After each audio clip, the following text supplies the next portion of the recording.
Out એટલે હું એવી રીતે થાવ આઉટ કે મારા મોબાઈલમાં વોટ્સઅપ ન હોય. અચ્છા. ખાલી ને ખાલી જે કંપની આપે યુટ્યુબ હોય, ગૂગલ હોય, બીજી એક પણ મારે પીએસઆઈની તૈયારી મેં બહુ ડેડિકેશનથી અગેન ખાખી આવી પાછી 2 વર્ષ સુધી મને મારા બોડીમાં HLA-B27 થયો હતો. અચ્છા. એ HLA-B27 શરીરમાં થાય ને એટલે તમારા જેટલા જોઈન્ટર રહ્યા ને હાંધા, એ હાંધા વચ્ચેનું જે લુબ્રિકેન્ટ હોય તેલ સ્મૂથલી આપણે આમ કરી શકીએ એક વયું જાય અને હાડકે હાડકું ઘહાય. મારા બધાએ જેટલા જોઈન્ટર હોય એ બધા હોજી જાય અને એક ડગલું તમારે હાલવું હોય ને એટલે તમને આમ વીછી ડંખ મારતો હોય ને એટલી પીડા થાય. તમે મને મુદ્દો કહી દો એટલે હું રીલ બનાવી દઉં તમને. તો એ રીલ જાત કમાણી વાળી હતી. એ મારી પહેલી જ રીલ મેં મૂકી, પહેલી જ મિલિયન. હા, સ્ટેજ ઉપર હોઉં ને તો જે પરફોર્મ કરે છે કલાકાર એની એક્ઝેક્ટ પાછળ હું બેઠો. અચ્છા. એ બોલતા ગાતા એ હોય, માહોલને ફીલ હું કરતો હોય, હું જોતો હોય કે આ શું કરે છે ત્યાં શું રિએક્શન આવે. કે મારા 5000 ફોલોવર, તમારે 1 લાખ ફોલોવર.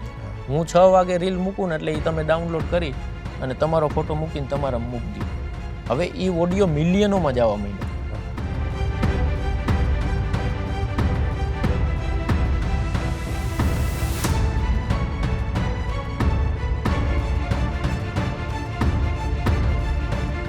દર્શક મિત્રો, ફરીવાર બીજા એપિસોડની અંદર લોક સાહિત્યકાર રવિભાઈ આહિર ઉર્ફે બિરાદર સાથે ફરીવાર કાર્યક્રમમાં લોક સાહિત્યની માર્મિક વાતો સાથે ખૂબ ખૂબ સ્વાગત કરું છું. રવિભાઈ આપનું થેન્ક યુ. આગળના સેશનની અંદર જીવન ઝરમર તમારી સ્વેચ્છાએ ખૂબ સરસ વાતો કરી. ક્રમશ તમે કરાવી. આનંદ એ વાતનો શરૂઆત થઈ છે કારણ કે હવે સોશિયલ મીડિયા આવશે, કારણ કે 16 સતતથી સોશિયલ મીડિયા એક્ટિવ થયું અને ત્યાંથી અંદર રહેની અનેક કળાઓ, લોકોની કળાઓ બહાર આવી, કલાકાર સ્વરૂપે આવી અને એ પ્લેટફોર્મનો આપે પણ મારા ખ્યાલથી સદુપયોગ કર્યો હશે. ત્યાંથી મારે ક્રમશ વાતો કરવી છે. જાહેર કાર્યક્રમોમાં કઈ રીતે સફળતા મળી. એક કાર્યક્રમની વાત કરી, શિક્ષકની, દેવરાજભાઈ સાથેની. ત્યારબાદ એવા જીવનમાં અનેક ઘટના બનતી જતી હોય છે, એવા એ પ્રસંગો બનતા હોય છે કે જાહેર કાર્યક્રમોમાં આપને મોકો મળતો હોય છે અને સોશિયલ મીડિયા મદદરૂપ થતું હોય છે. ત્યાંથી બહુ પ્રશ્ન નહીં પણ આમ સહજ ભાવે આમ 1-2 વાત કરવી મારે કે સ્ટેટસથી આમ વધારે પ્રોત્સાહન મળ્યું કે 1-2 કાર્યક્રમોમાં પણ મોકો મળ્યો. સ્ટુડિયો એક બાજુ ચાલુ હતું રેકોર્ડિંગ તમારું, એ તમારી સ્વેચ્છાએ? હા, એ મેં એક જ વાર કર્યું હતું. અચ્છા. પછી નથી કર્યું. એ પછી પહેલાં કોલેજમાંથી હું આ ફિલ્ડથી અલગ થઈ ગયો, 1-1.5 વર્ષનો ગેપ આવ્યો, પછી પાછો હું આવ્યો, આ બધું થયું, નામ થયું, 1-2 પ્રોગ્રામ કર્યા, પછી પાછો હું 1.5 વર્ષ માટે વયો ગયો આ ફિલ્ડમાંથી. અચ્છા, પાછો આઉટ. આઉટ એટલે હું એવી રીતે થાવ આઉટ કે મારા મોબાઈલમાં વોટ્સઅપ ન હોય. અચ્છા. ખાલી ને ખાલી જે કંપની આપે યુટ્યુબ હોય, ગૂગલ હોય, બીજી એક પણ મારે પીએસઆઈની તૈયારી મેં બહુ ડેડિકેશનથી અગેન ખાખી આવી પાછી કે જેના હાટું હું આ ફિલ્ડમાં આવ્યો હતો. આ મેં કરીને જોયું, મેં કીધું મને ગમે છે પણ કાંઈક ખૂટે છે. કેમ કે એ આપણી સમજણનો ભાગ હતો કે યાર પીએસઆઈ નહીં તો કાંઈ નહીં એમ. અચ્છા, પીએસઆઈમાં. હા, અને એટલી મહેનત કરી વિજયભાઈ કે એની કોઈ 2 વર્ષ સુધી મને મારા બોડીમાં HLA-B27 થયો હતો.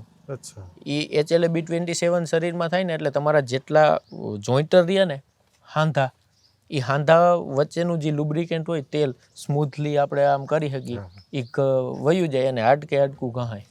મારા બધાએ જેટલા જોઈન્ટર હોય એ બધા હોજી જાય અને એક ડગલું તમારે હાલવું હોય ને એટલે તમને આમ વીછી ડંખ મારતો હોય ને એટલી પીડા થાય. એ પીડા મેં 6 મહિના ઉપર ભોગવી. મેં ઓછામાં ઓછા 70-80 હજાર રૂપિયાના દવામાં નાખ્યા, એ તો ઓકે, પણ 70-80 હજાર રૂપિયાની ટીકડીઓ કેટલી આવે મેં એટલી ખાધી. મેડિકલ સાયન્સ ના પાડે કે ભાઈ now you are not able for running, તમે દોડવા માટે હવે સક્ષમ નથી.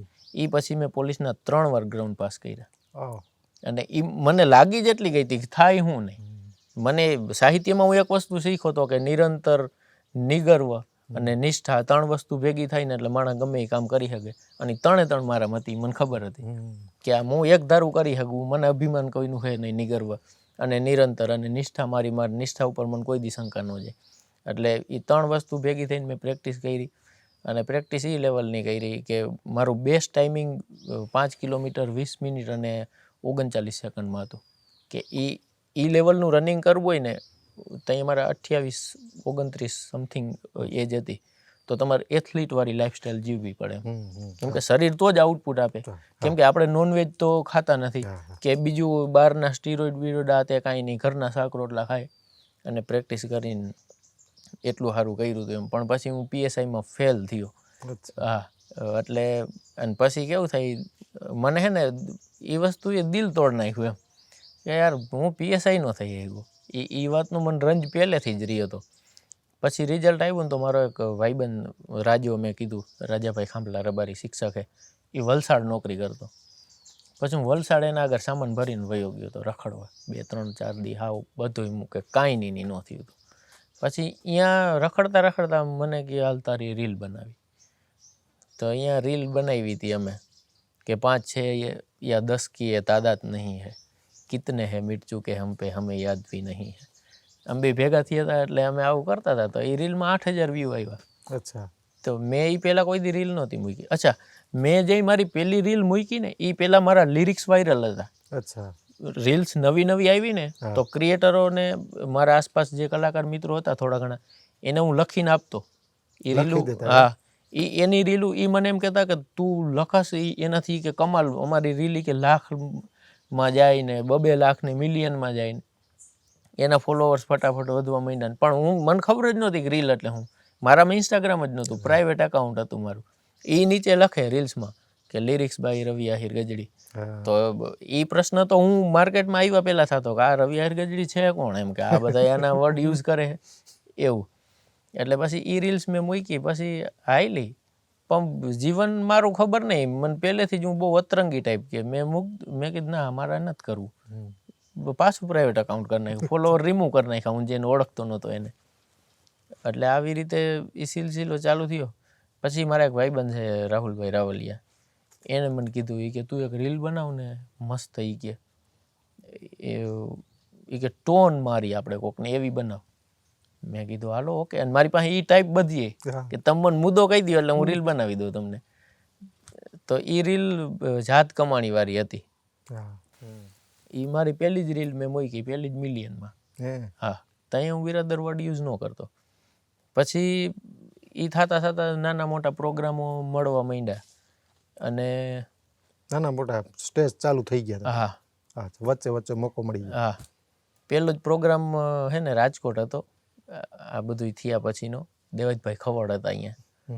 અને મને એ પહેલેથી શોખ, મારું નામ નહોતું પણ સમાજમાં જતો એટલે અને દૂરના રિલેટિવ થાય એટલે અમારા બારોટજીને ફોન આવ્યો કે તું આવ ને આવ, મારે તને સાંભળવો. એમ કે આવો છોકરો કોણ હે આટલી નાની ઉંમરમાં આવી બધી શૈલી નાખણીથી વાત કરે છે.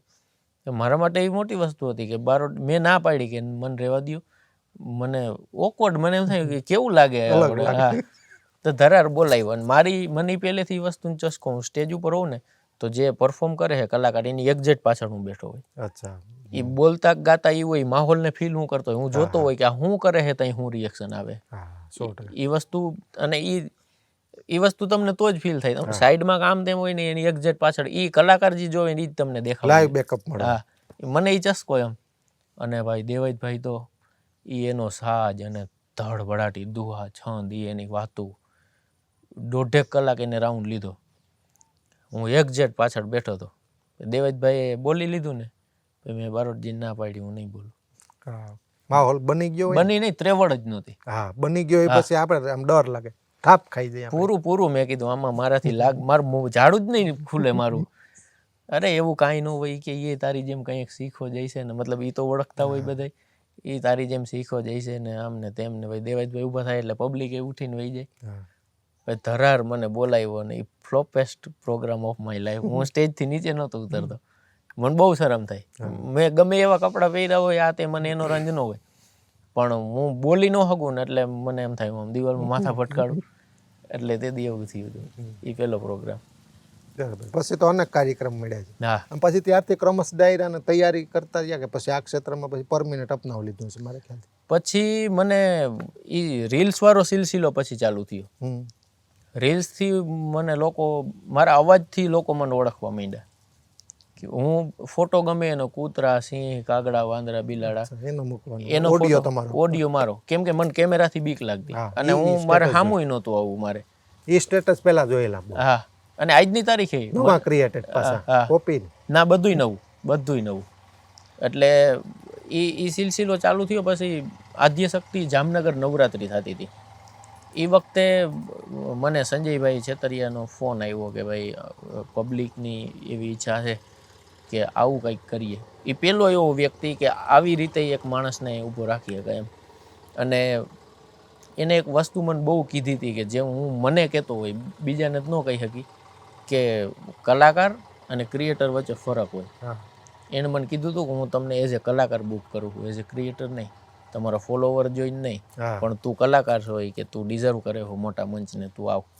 પહેલી જ વખત હું બુક થયો અને ગુજરાતના ખ્યાતનામ કલાકારવાળે, અને અહીંયા મારા માટે ટાસ્ક તો નથી હોતો, મેં ત્યાં એ વસ્તુની દ્રષ્ટિએ નહોતી જોઈ, પણ નવરાત્રિના માહોલમાં અલવીરાબેન મીર હોય મંચ ઉપર, વનિતાબેન પટેલ હોય, ભૂમિબેન આહિર હોય, જુલીબેન આહિર હોય, દેવલબેન ભરવાડ હોય, ગીતાબેન રબારી આવી ગઈ. હા, એ નહીં, આ તો સેમ અચ્છા, એક જ ટાઈમે મિલન મહેર હોય, કિરીટદાન ગઢવી હોય, મેક્સભાઈ હોય, ભાવેશભાઈ આહિર વાવડી હોય, હજી આશાબેન કારેલિયા હોય. તમે હાવ દિગ્ગજ નામ લઈ લ્યો કે એ બધાય પરફોર્મ કરતા હોય નવરાત્રિમાં, ને વચ્ચે 15-20 મિનિટનો સ્પેશિયલ ટાઈમ આવે કે જેમાં મારી સંજયભાઈ એમાં માસ્ટર, બાઉન્સરો સાથે એન્ટ્રી થાય ને રવિભાઈ મેક્સભાઈ મને પ્રેઝન્ટ કરે એટલે એમાં કાંઈ ઘટવા ન દે, અને હું આવું. તો મને એ સવાલ થતો કે નવરાત્રિમાં મને કોણ સાંભળશે એમ. પછી મને એવું હતું એ દિગ્ગજો છે બધાય, તો એને બધાય ઓળખે છે, બરાબર, તો હું દિગ્ગજ છું એ મારે સાબિત કરવું પડશે ને, તો મને કોઈક માનશે ને. અને હું ફિક્સ હતું, એટલા બધા આર્ટિસ્ટ હોય તો ગાવાવાળાને 30 મિનિટ જ આપતા, તો બોલવાવાળાને તો ઓફકોર્સ 15 મિનિટ જ આપે. તો મારા એ વિડીયો જ યુટ્યુબમાં છે, 15 મિનિટથી મોટો એ કંઈ રાઉન્ડ નહીં હોય. એ ક્લોક મારા માઇન્ડમાં સેટ જ કે 14 મિનિટ ઉપર 15-20 સેકન્ડ થાય એટલે આપણી વાત પૂરી. પણ 14 મિનિટમાં હું પહેલી 5-6 મિનિટ બાદ થાય ને એટલે આખા ગ્રાઉન્ડમાં આમ ટાચણી પડે ને તો અવાજ આવતો, એવો માહોલ હું બનાવી લેતો. એટલે મને ખબર પડી કે આપણી પાસે એફિશિયન્સી તો છે, વાત કરવાની જે નાખણી છે, આરોહ અવરોહ છે, એ અને મને અહીંયાથી કોન્ફિડન્સ આવ્યો કે આટલા બધા લોકો વચ્ચે મને આ લોકો પ્રેમ કરતા હોય, આશીર્વાદ આપતા હોય, સાંભળતા હોય, દાદ દેતા હોય, તો એ મારા માટે બહુ મોટી વાત છે. ત્યાંથી પ્રોગ્રામનો સિલસિલો ચાલુ થયો, શરૂ થયો. પછી તો અનેક મળવા, પછી તો બહુ પ્રોગ્રામ. એક બાજુ આ બિરાદરનો બિરુદની વચ્ચે વાત કરી, એ આમ કોઈ આપેલું કે સહજ ભાવે, આ કઈ રીતે આવ્યું માર્કેટમાં? બિરાદરનું કેવું હતું કે પહેલાં મેં રીલ્સો બનાવીને તો એમાં કાંઈ હું યુઝ ન કરતો, પણ થતું કેવું વિજયભાઈ કે મારા 5000 ફોલોવર, તમારે 1 લાખ ફોલોવર છે, હું 6 વાગે રીલ મૂકું ને એટલે એ તમે ડાઉનલોડ કરી અને તમારો ફોટો મૂકીને તમારા મૂકી દો. હવે એ ઓડિયો મિલિયનોમાં જવા માંડ્યા, અને એમાં ઓડિયોમાં મારું કાંઈ નામ તો છે નહીં, હું તો વાત કરું છું. મેં કીધું આનું શું કરવું એમ, અને હુતી વખતે મને એકવાર તો દુઃખી થયું એમ. મેં કીધું ભગવાન મહેનત હું કરું ને મને જવા નથી મળતો, આવું ન હાલે, તું કંઈક કરી દે એમ. તો એના 5-6 દી પછી કે 10-15 દી પછી રેન્ડમ કંઈક મેં રીલ બનાવતો હતો. આ પોઝિશન હોય મારી પાસે માઇક બાઇક કાંઈ નહોતા, આમ બોલતો હોય હું, તો બિરાદર ક્યાંક આવી ગયું હોય છે, મને ખબર નથી. તો એ રીલ મેં મૂકી દીધી. પછી કોમેન્ટો આપણે જોતા હોય તો મેં કમેન્ટ જોયું તો કમેન્ટમાં બિરાદર, વાહ બિરાદર, વાહ બિરાદર. મેં કીધું યાર આ બિરાદર પકડી લઈ, આ બધા એ તો પકડી લીધું, તો ત્યાંથી બિરાદર લઈ લીધું મેં. આ લોકોએ આપેલું છે. હા. અને ક્યારેક એવું થતું હોય કે આપણે કવિઓની વાત કરતા હોય ને, ભાવનગરના રાજ કવિ હોય તો એ ભલે અને કલાપી હોય તો એ ભલે, પોતાના જીવનમાંથી નિચોડ સ્વરૂપે કંઈક ને કંઈક ત્યાગી અને જીવનના એવી ઘટના પ્રસંગ બનતા હોય ક્યારેક કવિની કલમ ઉઠતી હોય છે, તમે લખો પણ છો. તમારા સાહિત્યમાં પણ આમ એવું આમ બેકગ્રાઉન્ડ જોઈએ ને તો એવું લાગે કે પૂરેપૂરો માણસ ભાટકેલો છે, માણસને અનેક જીવનના નિચોડમાંથી આ નીકળેલો છે. આ જીવનના એવા કોઈ અનુભવમાંથી સાહિત્યનું આમ નિર્માણ થયું છે, એવું બનતું હોય ક્યારે? બહુ મસ્ત પ્રશ્ન તમે પૂછ્યો, અને આ પ્રશ્ન જરૂરી છે પૂછવો. હું ઈચ્છતો હતો કે મને કોઈક આવા મોટા મંચ ઉપરથી આવો સવાલ પૂછે. વિજયભાઈ, મારું તમારું જે કામ છે ને એ આર્ટ છે, વી આર આર્ટિસ્ટ. અને સાચો કલાકાર કોને કહેવાય ખબર છે? કે એ બોલતો હોય ને ત્યાં તમને અનુભૂતિ થવી જોઈએ. કે હું નવરાત્રિમાં ઇવન હું ને સુનિતાબેન ભરવાડ ગઈ નવરાત્રિમાં જ હું દીકરી વિદાયની વાત કરતો હતો ને બેને કાળજા કેરો કટકોનું મુખડું ગાયું, તો નવરાત્રિમાં જુવાની ઊભા સામે રોતા હતા. તો એ વસ્તુ ત્યાં શક્ય બને જ્યાં તમે હાચ વાટી અને આવતા હોય. અને હું એ વસ્તુમાં બહુ દ્રઢપણે માનું છું કે તમને એ મને જોનાર હરેક માણસને એવું થાય છે કે આ માણસ ભાંગો તૂટ્યો. દુઃખ તો બધાના જીવનનો હિસ્સો છે, મેં ઘણું બધું જોયું છે, એવું નથી કે બધું બીજાનું જ છે, પણ સમાજનું એક ઓબ્ઝર્વેશન છે મારું કે વિજયભાઈ મારા મિત્ર છે તો વિજયભાઈ આ થયું તો હું જોઉં કે એ ઘટનાને હું કઈ દ્રષ્ટિએ જોઉં છું, એને હું મારામાં લેવાનો પ્રયાસ કરું. કોક રાજી થઈને આવ્યું તો એ કઈ રીતે છે. એટલે મારું જે પ્રેઝન્ટેશન છે ને એ, હા, હું સાહિત્યકારો મસ્ત તમને બેઝ આપું એનો. સાહિત્યકારો છે ને કાં ભીખુદાનભાઈ ગઢવીને સાંભળીને મોટા થયા હોય, કાં આપણી જનરેશનના, કાં ઈશ્વરદાનભાઈ, આપણે બચ્ચુ બાપુને એને નથી સાંભળી. હા, એટલે હું ભીખુદાનભાઈને સાંભળીને મોટો થયો. એટલે કરુણ રસ મન પ્રિય હોવાનું, સપાખરાન બાકાજી કી ને એ બધું ઠીક છે કે વીર રસ છે એ જરૂરી છે, એ જરૂરી છે, બહુ જ જરૂરી છે. પણ હવે એ મને સારું જ નહીં લાગે. એ વસ્તુ નાની છે કે નકામી છે કે દૂર છે એ નહીં. વીર રસ બહુ જરૂરી છે સાહિત્યમાં, પણ હું એ વાતને એટલી સારી નથી નિભાવી શકતો કે જેટલી હું કરુણ વાતને નિભાવી શકું. કેમ કે એની અસર મારા ઉપર એટલી, અને પહેલેથી જ એને સાંભળવાને કારણે મારું જે વાંચનનું જે ટેસ્ટ અને કલેક્શન છે ને એ શેડ ટાઈપ જ થયું, શેડ અથવા તો ફિલોસોફિકલ. એટલે એના લીધે મને એક વાતને હું આમ 360 ડાયમેન્શનથી ફેરવવાની, મતલબ એ બહુ તમે સમજી શકશો. હું સમજી શકું, લોકોને કહું તમે જેમ વાત માંડો, પ્રથમ એકાદો શેર બોલો. ગામડું ગામ, ગામનું પાદર હતું અને બસ સ્ટેન્ડની અંદર બાપા ફલાણું ગામ, દરરોજ આવે છે બાપા, અને જે એલાઉન્સ કરતો હોય બસનું એને પૂછે કે ભાઈ આ ગામની બસ ક્યારે આવશે. ફરીવાર બાપા આવે, બેસી જાય છે. એ 75 વર્ષના બાપા, આંખો સુકાઈ ગયેલી, આજે તમારું મંડાણ કરો છો, આ હૃદય સ્પર્શી. એટલે કીધું માર્મિક સાહિત્યકાર છું. પ્રશંસા નથી, as a reality, not artificial, પણ મને ગમ્યું છે, આ લાગ્યું છે. એટલે એ માંડણી માનતા તમે, એટલે એ રસ ટૂંકમાં કરુણ રસ કલેક્શન. એટલે અને હવે મારું જે વાત ગમે એવું હોય, હવે મારો ટોન જ એવો થઈ ગયો કે તમને એમ થાય કે આ શેડ જ વાત કરે છે. અને બીજું મારું આ ફેશિયલ સ્ટ્રક્ચર છે ને એ શેડ જ લાગે. મને ઘણા લોકો વચ્ચે એમ કહેતા તું ગાંજો પીશે, મતલબ સ્ટોરીમાં હું મારો ફોટો સેલ્ફી રાખું ને તો આંખું મારી ઝીણી એમ, અને એવું નહીં ઓજાગરાને લીધે, પણ નેચરલ જ ઝીણી આંખું, અલગારી ટાઈપ લાગે. હા, એટલે મને કહેતા એમ, પણ હકીકત એ છે કે આપણે કાંઈનું વ્યસન છે નહીં એમ. એટલે અને એ સ્વભાવ એવો થઈ ગયો હવે વાંચનના લીધે, અને હવે મારો દ્રષ્ટિકોણ એ જ થઈ ગયો. એ વસ્તુ હું એક્સેપ્ટ કરું કે મને સેડ વસ્તુ સાંભળવી, જોવી, વિચારવી, વાંચવી ગમે છે. અને મતલબ દુઃખ નથી થતું, પણ એમાંની જે ફિલોસોફીઓ છે ને વિજયભાઈ, મોટી મોટી ઘટનાઓ રહી ને, તમે મહાભારતને લઈ લ્યો, એમાં એના પાયામાં એક જ વાક્ય છે કે આંધળાના તો આંધળા જ હોય ને, એમાંથી બધું ઉત્પન્ન, એમાંથી. એટલે આ જે પકડ રહી ને, હું બહુ વાર એક શબ્દ યુઝ કરું છું કે હું વાત નથી કરતો, હું વાતની વાત કરું છું કે આવું થયું શું કામ. માણુરભાઈ આયરે કીધું હતું કે મને ખબર છે ઘરે ખવડાવવાનું કાંઈ નથી, પણ મારાથી રહેવાનું નહીં એનું શું. તો આ રહેવાનું નહીં એ પ્રાણ છે વસ્તુનો.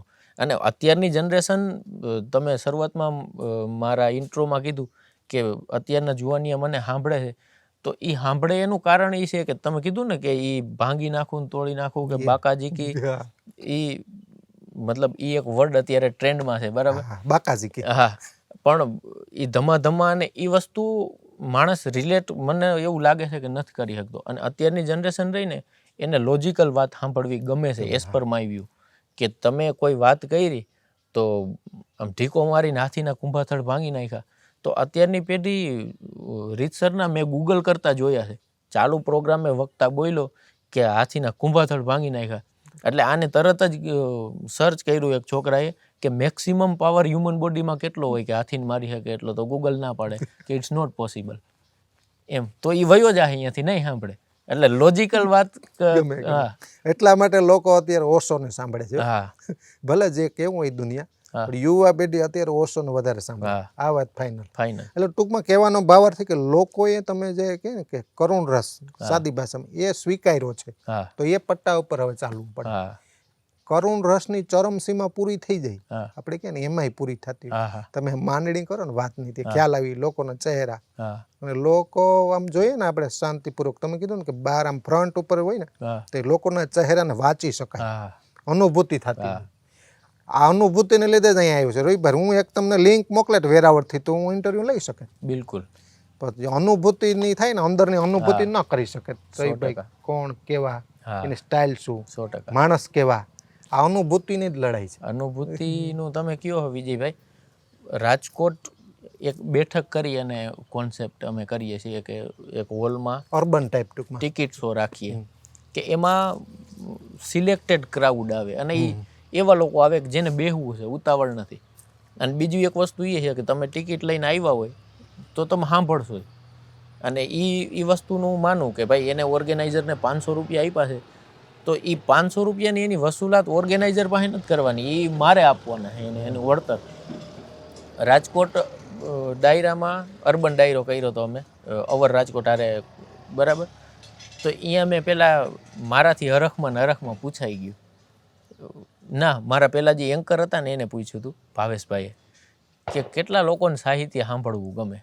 500-700 માણસ બેઠા હતા, એમાં 30 હાથ ઊંચા થયા. અચ્છા. હા, એટલે મેં કીધું ગદની કઈ રહ્યો.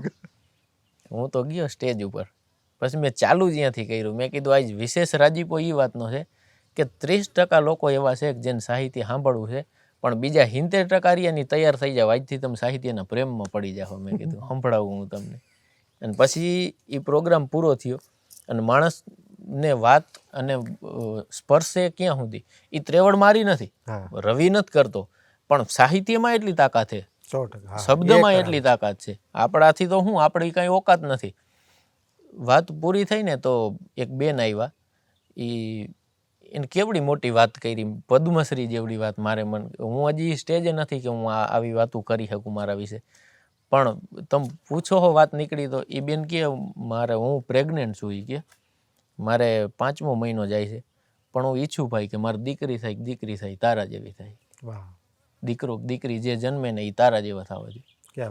તો એનાથી વિશેષ બીજું શું જોઈએ કલાકારને? હા, આ પુરસ્કાર બીજું શું જોઈએ આપણે?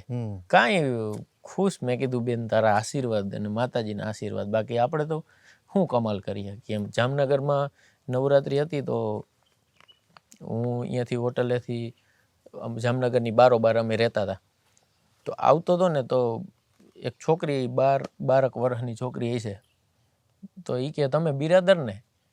મેં કીધું હા બેન. તો એ કે તમે ઊભા રહ્યો, હું હમણાં આવું. એ કે આવીને પતંગ લઈ આવી. એ કે આ પતંગ મારે તમને ભેટમાં આપવી છે, બરાબર.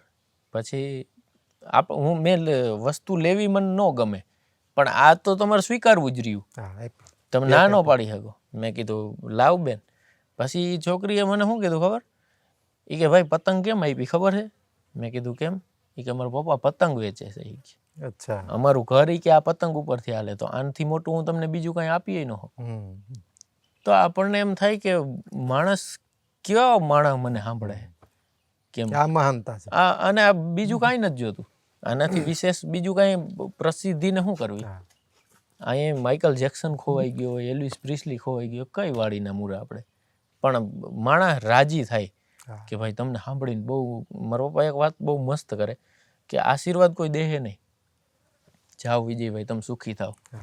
એમ એ કહે તો એ તો કહે, લાગશે નહીં. પણ વિજયભાઈ બોલતા હોય અથવા તો વિજયભાઈની ચેનલ ચાલુ કરી, વાહ આ નાના ઘરનો છોકરો હતો, વાહ વિજયભાઈ, આને પ્લેટફોર્મ દેવાની જરૂર હતી. એ વાહ નીકળી ગઈ ને એ આશીર્વાદ નીકળે. આશીર્વાદ કોઈ દેતું નથી, એટલે આશીર્વાદ લઈ લેવાની વસ્તુ છે. એટલે બસ એ આશીર્વાદ મળે છે એ લઈએ. બાકી ઘરે પણ આમ સહજ કામ કરતા જોયા, ફોટા જોતો પાણી વારવાનું ને એવું કરી? હા, બધુંય કરું.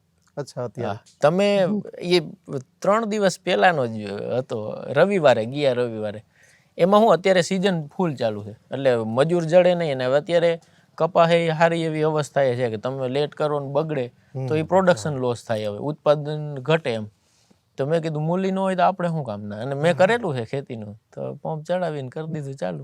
બપોર છાંટી લીધી દવા, એટલે કામ બધુંય કરવું એમ.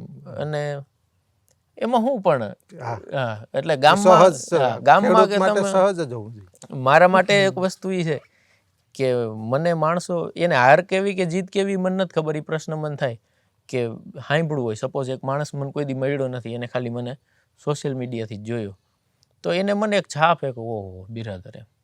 પણ એ મળે ને તો એ મળીને પછી જાતી વખતે એમ કે તું યાર બહુ નાનો માણસ છે.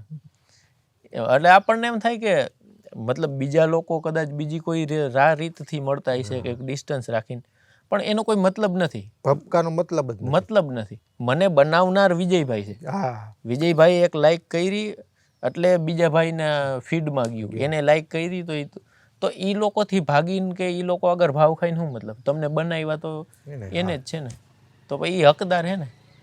એટલે એ શાંતિથી રહેવાનું, બીજું શું સાબિત કરવાનું. જતા જતા એક બે પ્રેમની વાત કરવી છે. હા આમ પ્રેમની વ્યાખ્યા આપવી છે, કારણ કે એ વિષય છે ને સાથે હમ દોસ્તી પ્રેમ વિષય ઉપર વધારે બોલવા. હા બેયની વ્યાખ્યા આપવી છે ને એકાદ એમાં શેર વચ્ચે લઈ લઈએ એક બે. બિલકુલ. શેર પ્રેમની વ્યાખ્યા છે ને, આમ તો હકીકત બધા એવું માનું કે મારી રીલ્સની જે ટાઈપ છે ને એ ઘાયલ ટાઈપ છે, પણ હકીકત એવી છે કે એને જુવાનીઓ જ સાંભળે છે. બાકી એ મારી રીલ્સું વડીલો સાંભળે ને એનું અર્થઘટન મેં કયા ઇન્ટેન્સથી બનાવી તમે સાંભળો ને તો બહુ વ્યવહારિક વાતું છે એ. કે મારી છેલ્લી રીલ મેં 2 દી પહેલાં બનાવી હતી, બરાબર, કે જેની પાઘડીઓ કોઈ દી નઈમી ન હોય ને એવા માણસને જઈને નમવાનું હોય. કે જે માણસ હે એના સોમાં ના રહે કે એના સિદ્ધાંતો આરે કોઈ દી સમજોતો જ નથી કર્યો ને, એને એ આવે ને તો એને દંડવત કરવાના હોય. પણ તમે કોઈની હેસિયત જોઈને તમે એને આગળ પાછળ ફરો તો એનો કોઈ, એ તો રાકો છે. એ રાકા રીજે તો કાંઈ દઈ ન દે અને ખીજે તો કાંઈ કરીએ ન લે. એનો મતલબ આ છે. પણ અત્યારના જુવાની એને અલગ ટ્રેન્ડથી લઈ લે કે એને કોકારે વાંધો વિરોધ કે આમ તેમ હોય તો મારા ખંભે આખું ગુજરાત અત્યારે બંદૂકો ફોડે કે કોઈને કાંઈ સંભળાવવું હોય, કોઈને કાંઈ ટોન મારવું હોય તો એ મને લઈને એની સ્ટોરીમાં ચીપકાવી દે એટલે પહોંચી જાય એની વાત જ્યાં પહોંચાડી. હા.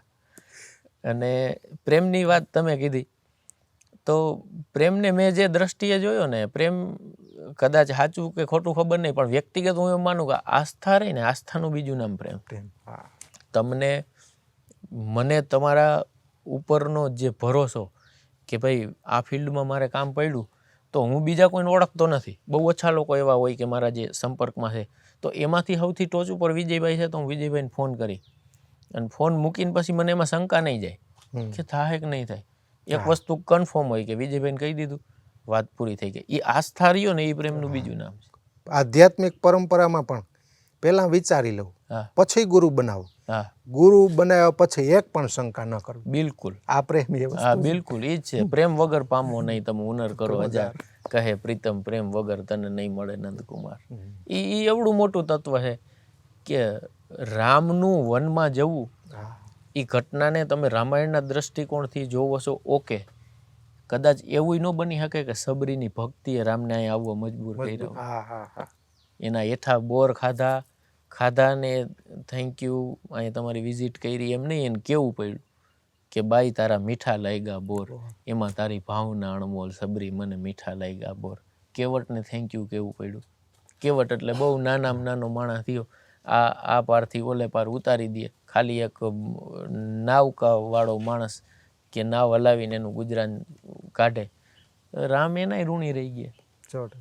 એટલે આ તત્વ એ પ્રેમ. રહીભાઈ એવું બની શકે સમયની જો કે પાબંદી છે ને આ વાતો ખૂટે નહીં. આમ તો મારી રીતે તો આ શરૂઆત થઈ છે, પણ સમયની થોડી પાબંદી હોય છે, છતાં એવું બનતું હોય ક્યારેક કે લોકો સુધી આ વાત પહોંચે, અથવા હું કંઈ સ્કીપ કરી ગઈ, પ્રશ્નની પાબંદી હોય, હું ભૂલી જતો એ પ્રશ્ન એવું બને. મને ગમે છે તમારું. અને તમારે ઈચ્છા હોય રસ્તામાં નીકળો ત્યારે આ વાત મારે લોકો સામે મૂકવી છે, આ વાત તો મારે વિજયભાઈને કરવી છે, એવું કંઈ ભૂલાય ખરું? વિજયભાઈનું આ માધ્યમ છે ને એ મોટા કલાકારો કે જે એને જ્યાં પહોંચવું હતું ત્યાં પહોંચી ગયા એ લોકો તો સાંભળે છે. તમને ખબર હોય કે નહીં વિજયભાઈ, એવા કેટલા હું જ છું કે મેં જેમ સાંભળ્યું હતું, મેં જેમ ઈચ્છું હતું કે એકવાર આ ભાઈની છે, તઈ મને ખબર નહોતી વિજયભાઈ જોટવા એટલે કોણ, કેમ કે હું આ ફિલ્ડમાં નહોતો, કે આ ભાઈની ચેનલમાં એકવાર તો જવું જ છે. તો તમે ગમે અહીંયા તમારે પહોંચવું હોય, તમારે જવું હોય ને, તો હવે એ જમાનો નથી રહ્યો કે તમે કોઈની ભલામણોથી જાઓ. તમારી પાસે જે સ્કિલ છે, જે પોટેન્શિયલ છે, એને તમે માત્ર સોશિયલ મીડિયા ઉપર મૂકી દો. અને તમે કેટલા ટાઈમથી મહેનત કરો છો છતાંય નથી થતું તો કઈ રહ્યો. ખાલી એક જ ક્લિકની વાર છે. એક વખત તમે ક્લિક થયા ને એટલે માણસો તમને, અને બહુ સારા માણસો છે. મારી અને વિજયભાઈની આજની આ મુલાકાત છે, એવું નથી કે કોઈના રેફરન્સથી કે આમ તેમ, કે એ માણસ સીધા મારી પાસે આવ્યા. શું કામ કે તમે સારું બોલો છો તો એ સારું ગોતનારો માણસ, એ બેયનો ભેટો થઈ જ જાય. જે સારું બોલનારો છે એક માણસ સમાજનો એક વર્ગ એવો છે કે જેને હારા વસ્તુને હારા લોકોને અને હારી સ્કિલને મંચ આપવું છે. તો આ લાયક મંચ છે, તો એ લાયક માણસ લાયક મંચને નિભાવતો હોય ને તો તમારી લાયકાત તમે કેળવો એટલે એ પહોંચી જાઓ અહીંયા સુધી. પ્રકૃતિ મદદ કરે, બિલકુલ પ્રકૃતિ બિલકુલ મદદ કરે એમ. પાછી. સંજોગ પરિસ્થિતિ બધું નિર્માણ આપોઆપ થતું જતું હોય. પણ સહજ રહેવું હા, કે પછી તેવર નહીં દેખાડવાના કે એકચ્યુઅલી હું નહીં આવી શકું. તો કેમ કે એને તો તેરે ભી માંગણ નેક હે તો મેરે ભી ભૂપ અનેક, હા, એ તો ગોતવા નીકળ્યા છે. તમે નહીં આવો તો બીજું કોઈક મળી જાય. 100%. અને સ્ટેજ હોય કે ગમે એ હોય, એ જગ્યા કોઈની થઈ નથી, કારણ કે અહીંયા કંઈક ખેલા ખપી ગયા વિધ ભજવીને વેહ. તો આપણે તો કઈ વાળીના મૂરા છે. પણ બસ ભરોસો રાખો પોતા ઉપર, અને સારો માણસ મળે નહીં ત્યાં સુધી કામ કર્યા રહ્યું. 100%. પણ રવિભાઈ, તમારા જીવનની વાતો, સાહિત્યની માર્મિક વાતો કરી અમારા દર્શક મિત્રો સામે. ખૂબ આનંદ આવ્યો. હર ભજવું હક બોલવું દોનો બાત અવલ, ઈ નર ને ઉતરે નહીં આઠો પોર અમલ. એ આ સાહિત્યનો રસ. ખૂબ ખૂબ ધન્યવાદ, આભાર. Thank you Vijaybhai, thank you so much. જય શ્રી કૃષ્ણ.